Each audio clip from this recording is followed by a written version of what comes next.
welcome to today's video. Basically, for today's video, which I just said that, I'm going to be explaining some of my very favoritist conspiracy theories. And actually, well, one of them, I've been knowing and, I'm obsessed about. But the other one, when I was researching, I found it and I was like, this is so crazy. Now, first off, I'm outside and I look super white. Second off, I'm just gonna make a disclaimer that conspiracy theories are just theories. Yes, there might be some truth to them, but they're really not that true. They're just super interesting, and some people actually make a living digging into facts and digging into events that happened to come up with these theories. So I'm just gonna be explaining two of my favorites, and I think that they're cool to think about, even though they might not be super realistic, but I want to know what your opinions on them are. So when I start explaining them, make sure to comment down below whether you think that they're legit, whether you think that, obviously they're retarded. So let's just get started, shall we? It's taking a long time to load. Okay, I hope you can hear me over the wind and stuff. If you can't, oh well. But basically, the first conspiracy theory is that the moon landing never happened, and this is what they say about it. So everybody knows that there was that space race against Russia and the US, and of course the US, being all big and bad, wanted to be the first ones there. Well, people think that they faked it to act like they were the first ones on the moon, when really they weren't. Okay, so another point is that there were 3 engineers that had died in a fire during the construction of the ship, and a lot of people think that they knew about the conspiracy and the government actually killed them off because they were afraid that they were going to start to spread the conspiracy around and eventually leak out the secret. Since the engineering wasn't working right, literally nothing was going right. They couldn't get anything to work on the ship. Nothing would blast off. That's why a fire had started and killing those people. But basically, for the construction of the ship, there was nothing was working. And then miraculously, over a year later, they were able to successfully land on the moon without any problems. They didn't have anything go wrong that people know of. And so that kind of makes it seem fishy, how were they able to go from having a completely terrible ship to being able to land on the moon millions of miles away, if the moon is even millions of miles away. But that just doesn't really make sense. Now obviously, yes, technology is good and a year is a long time, but a year isn't that long to fix many problems on a spaceship. A big thing is that people think that the landing was televised.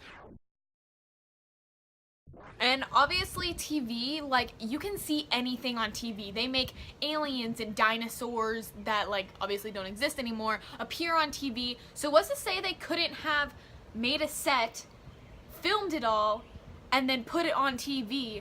Yes, maybe the rocket did, or the spaceship did blast off into space, but they probably landed it somewhere on a secret plane area that nobody saw it happen, and so it made it look like it blasted off into space, when in reality it was just the TV show airing at that time when it blasted off. So this point I found very interesting is the fact that we couldn't do anything like that again.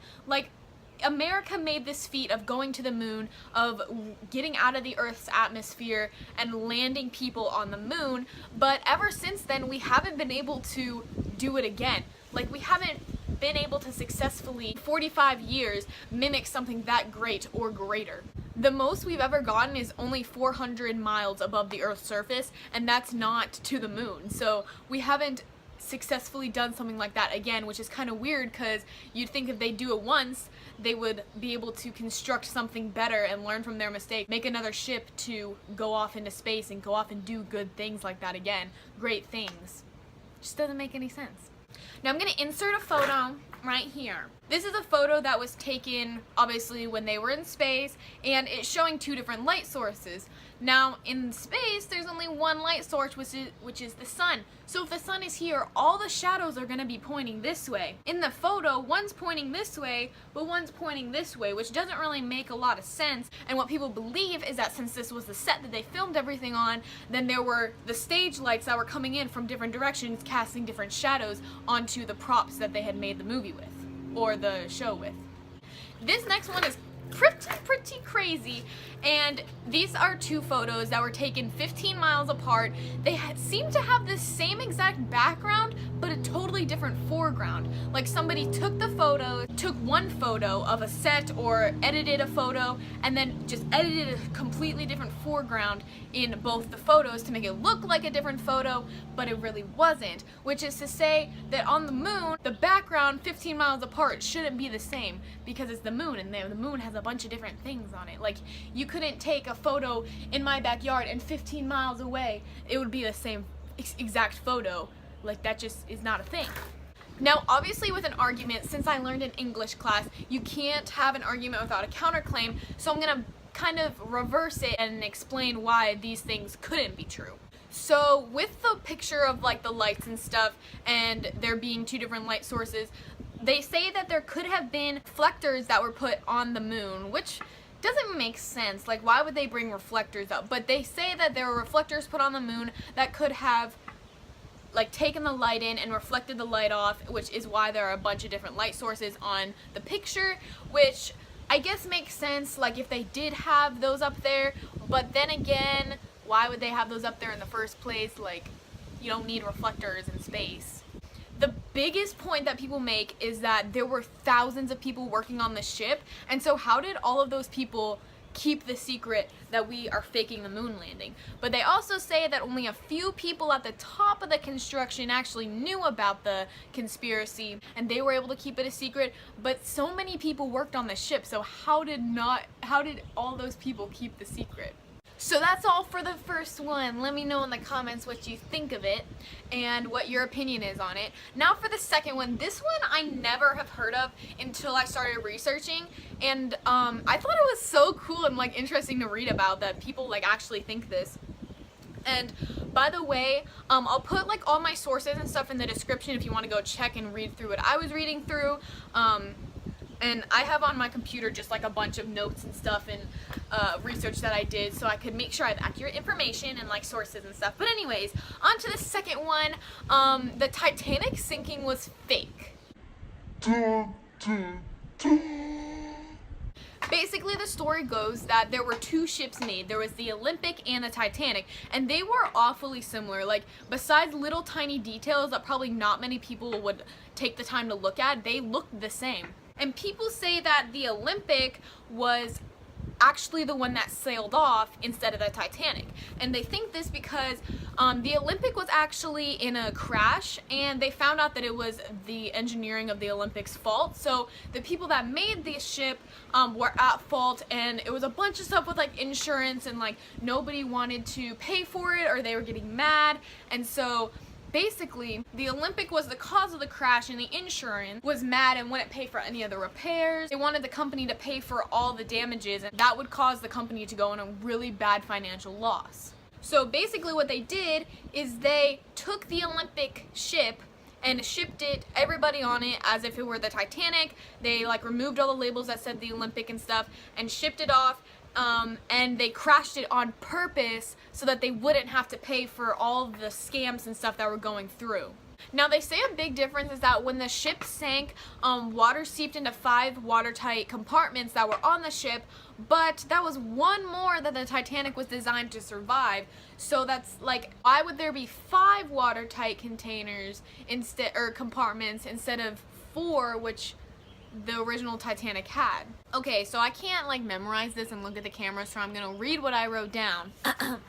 Basically, it says Bedford and Hackett were conspiracy theorists on this idea, and basically said that by the anatomy of the ship, the actual Titanic, where they claimed the ship sunk, it should have sunk a good deal earlier. By calculating the water in the boiler room, which was at the front of the ship should have capsized 30 minutes earlier.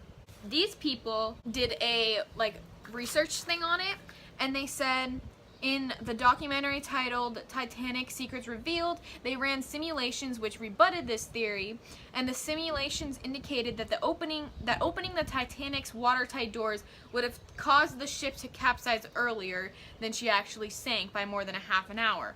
So basically they're saying that like the Titanic, the actual Titanic, if water had seeped into their compartments, it should have sunk earlier than what it actually sunk, but since it might have been the Olympic, then it sunk later, which I guess is good for the people because it like gave them more time or whatever, but a bunch of people still died.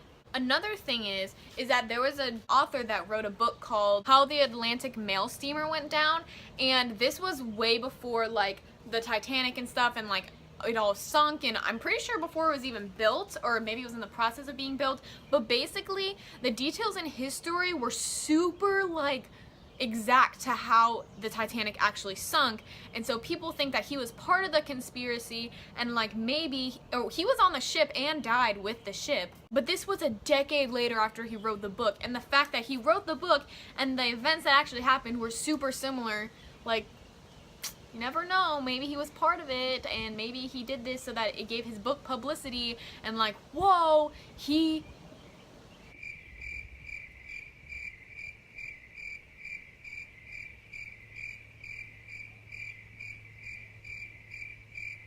foresaw like the Titanic sinking. Like, that's pretty crazy.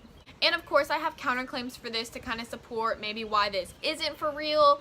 Basically it says, so JP Morgan was involved in building the Olympic. Well, he was one of the people that they believe like made the ship sink, and so or wanted it to sink, and so they're saying like, why would he risk being charged with murder and stuff, seeing as that the Titanic was considered unsinkable, and like back then they could have been like, oh well, this was misleading, like you totally did this on purpose, and they sued him, and like they could have taken him to court and all that type of stuff, so why would he sink it on purpose when he could easily pay for it?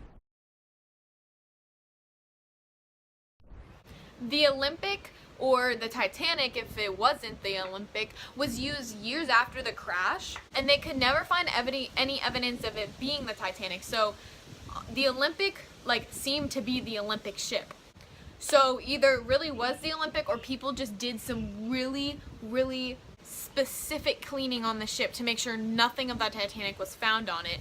But it was used after the crash, and there were like things on the ship that were labeled like Olympic on furniture and stuff, so like it doesn't really make sense that on the Titanic there would be Olympic furniture. So that was basically two conspiracies that I found pretty interesting. I hope you guys found them interesting too, and I want to know what you think about them in the comments below. And make sure to give this video a thumbs up if you want me to research and do more conspiracy theories. Make sure to tell me that in the comments too.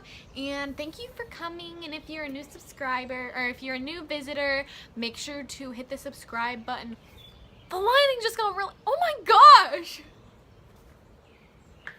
Do you see that? What the heck? Like the sun went complete. See, now I'm all yellow. Oh, it's coming back. Oh my gosh. That was so crazy. Anyways, I forgot what I was saying. Oh yeah, if you're a new watcher, make sure to subscribe and join our wonderful family. I'm really excited for some videos that will hopefully be up next week. You guys should be excited too, probably. Unless you're not excited, then oh well. But yes. Thanks for watching, and I hope you guys have a wonderful day with you. Love you, bye!